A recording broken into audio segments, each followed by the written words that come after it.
தூது. பாடல் விளக்கம். இது ஒரு வாழ்க்கை தத்துவ பாடல். நிலையில்லாத இந்த உடலை நிரந்தரம் என்று நினைத்து என் வாழ்நாளை வீணடித்து விட்டேன்.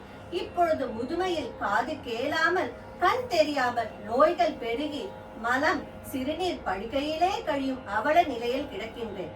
இருக்க போகும் எனக்கு நற்கதி கிடைப்பதற்காக உனது ஒளிமயமான திருவடிகளை தந்தருள வேண்டும்.